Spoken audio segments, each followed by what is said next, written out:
Cyberpunk Edgerunners is perfect. Well, almost perfect. But there's always been one thing that held me back from giving Edgerunners a perfect rating, and that thing is Lucy. Don't get me wrong, I love Lucy and I loved her backstory. My main problem was with her development. It left Lucy's character at a very weird point that, while good, wasn't satisfying for something as perfect as Edgerunners. So when Edgerunners announced season 2, I hoped it would expand on Lucy a bit more, but apparently it's a completely new cast of characters, so I lost hope. But now, I think it might just be perfect.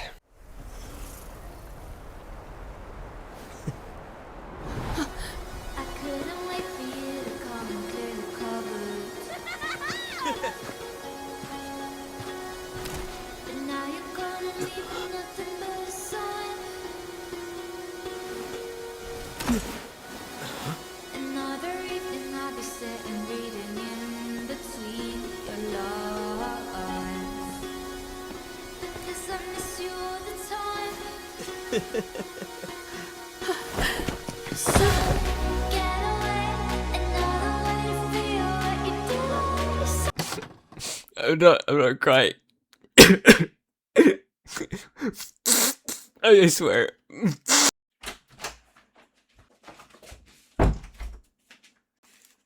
Sorry, I'm back. I just had to, yeah, so before we even touch the WuWa Collab though, we're probably gonna need to talk about the Edgerunners anime and Lucy, because the anime did not give nearly enough information about her, and I guess the other characters too, but we're only focusing on Lucy because this is a Lucy video. So let's start off with a quick little summary of Lucy's backstory. Lucy was born to an ex-veteran of this huge war between Arasaka and Militech called the 4th Corporate War, and a netrunner from a group called the 404 Squadron. Her family was rich, and she got to do everything she wanted, so she thought she had the ideal family. Until one day, when Lucy was just 7 years old, she hacked into her father's computer and saw what he did during the 4th Corporate War, and all she saw were piles and piles of dead bodies. So all that stuff about having the ideal family was gone, and she started to hate her dad. After that, Lucy ran away from home for the first time. But of course, being 7 years old, you probably don't have much freedom, which means going straight back home to dad. While she's at home though, she spends all her free time on the net, slowly but surely becoming better at net running. Now her dad, seeing how she's really good at net running and how she's prone to running away, basically put her in a fucking Arasaka child labor facility, where she's made to recover data from the old net. But for some odd reason, all the other kids around her start dying. So once again, she ran away. She thought about going home, but her dad would not be too happy about that, so instead she went across Europe trying to settle down. But her mom was trying to find her. And Lucy, she didn't trust her family because of the shit that happened with her father, so guess what she does? She ran. Again. But this time she ran so far away that she ended up in America. Lucy roamed around for a bit until she ended up in Night City. Now, at this point, there is nowhere left on Earth for Lucy to turn to. So instead, she looks up to the sky and makes it her life's goal to escape to the moon.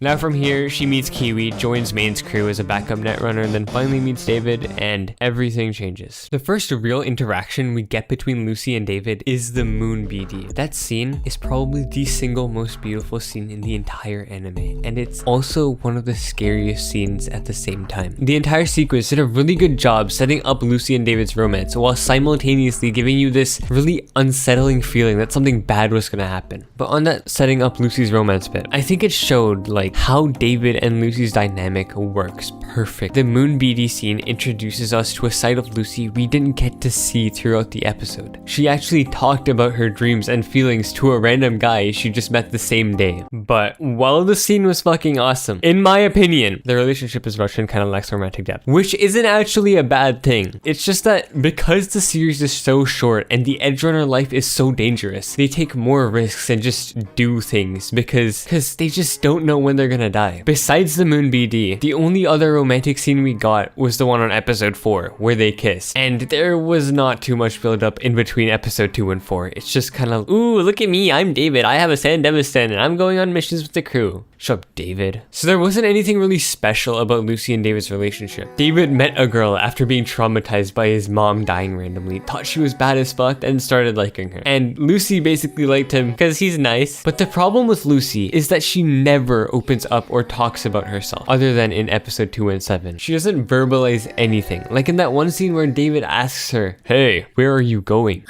Nowhere. She's physically incapable of being open about anything, even stuff that literally puts her and her crewmates in danger. She doesn't show doubt, she doesn't show fear about her relationship, and she just seems super nonchalant about everything. Which again, in that same scene I mentioned before, from David's perspective, it probably seemed like she didn't care about how he basically tried to break up with her. But of course, Lucy cared a lot. While David on the other hand is like blushing and shit while telling Maine, "I'm not into her like that." Because of that lack of communication, after episode 6, whatever emotion she had left is now gone. All she does at this point is put down anyone who targets David. So I guess the way that Lucy tries to express her love is through actions. Actions that no one will ever see. She never told anyone about how Arasaka is gunning for David, trying to use him because of his resilience to cyberware. And that's why things ended the way they did. I think David is the perfect puzzle piece for Lucy. David is like this super nice guy who's honest with himself, confronts people that are stronger than him, and is confident while doing it. But Lucy is quite literally the polar opposite. If she's going up against someone stronger than her, she's gonna run away. She does not like confrontation, and she's completely, utterly not honest with herself. But somehow, just David being there in that moon BD with her stopped her from running away, even if it was just for a little while. All of this is shown pretty clearly in this show, but because Lucy's that mysterious goth girl archetype that doesn't get any screen time, it isn't really elaborated on. All we knew about Lucy before the Edgerunners sourcebook and the WuWa Collab was her less than ideal experience in the Arasaka training facility. But what sold Lucy's character was that mysterious goth girl thing though, and it became the reason why so many people liked her.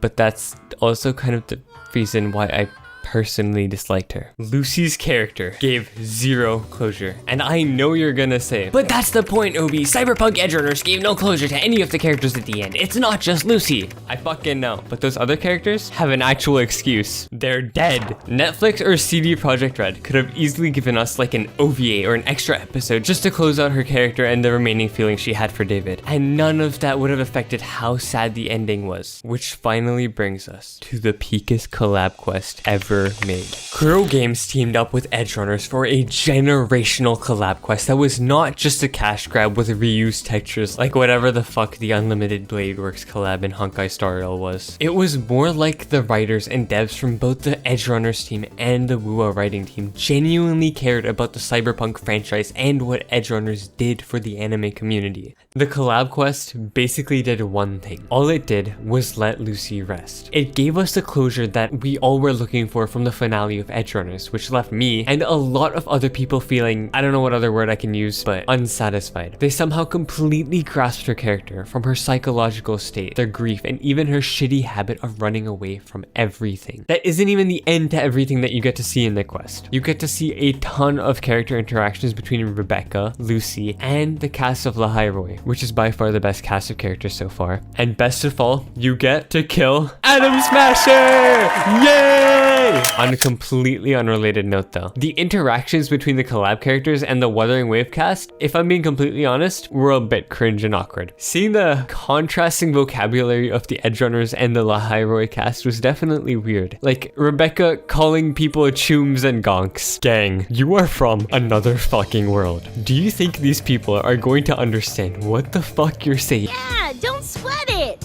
Good tunes are good tunes, no matter where or when you find them, right? Yeah, you're right. Apparently, yes. Everyone somehow understood them. Okay. I can't. Whatever. While it was cringe and awkward, it was still cute as fuck. You got to see Rebecca talking to Sigrika and Lene, making actual friends with these people without it being transactional. And Rebecca kind of got a chance at a life she never had. Anyway, back to the main point. When you finish the quest, the scene you're 100% gonna remember for the rest of your life is Lucy finally getting to say goodbye to both Rebecca and David. The scene itself didn't have much. That wasn't why it was made. There weren't any big talks or reveals, but it was like this empty conversation you have with a person you haven't met in a really long time. Like, you have so much to say to them, but what comes out is basic ass shit like, oh, I ate toast for breakfast. The whole cutscene after the Atom Smasher fight was barely even 5 minutes, but those 5 minutes, man. Just like in the Moon BD, it starts off with the camera angled at Lucy and David's back. And Lucy brings up how she moved to the moon after everything went down, how it's so much brighter than any BD she'd ever seen. All while David keeps interrupting her, trying to get her to listen. He tells her he's just a dream she needs to wake up from. But there's so much more she needs to say, and not enough time in the world to say it. David says a simple, "Thank you, Lucy," and disappears. Okay, I won't lie, for a 4.5-hour quest, there wasn't much payoff, but it was somehow more than enough. Barely anything was said, but everything they needed to communicate felt like it was said with their eyes and actions. Lucy truly loved David, and in his final moments, he gave her the little push she needed to move on. After finally getting to the moon, Lucy realized what she wanted had changed. She didn't care about escaping all her problems to go to the moon. What she wanted was for David to be there with her. Even though all her dreams came true, even though she got what she wanted at the start of the anime, it still wasn't enough. Honestly, the saddest part of the ending isn't how any of Main's crew died, but rather that Lucy survived. She somehow lost everything she cared about, but still achieved her dream. But without the people she loved, what was the point of it all? I think one of the scenes I found particularly memorable, besides the goodbye, was when Lucy told Rebecca that both she and David were dead. That scene highlights everything Lucy felt towards the end of the Edgerunners anime. How she completely failed to cope with their deaths, constantly having nightmare after nightmare about Atom Smasher killing her friends. And even when she fights back, there's simply no point to anything because they're already gone. And then Becca drops the You're such a weirdo. Knew I was dead from the jump. We all die, Luce. As I see it, the timing don't matter, so long as it means something. The goodbye, the quest, the whole collab didn't even matter. It didn't change the ending Lucy got, but it helped Lucy accept her ending regardless of how sad it was. Everyone she cared about was gone, and she finally accepted that ending without running from it. And that's all I wanted from Lucy's character. A simple fucking goodbye. Some closure after the ass pounding we experienced in Edgerunners.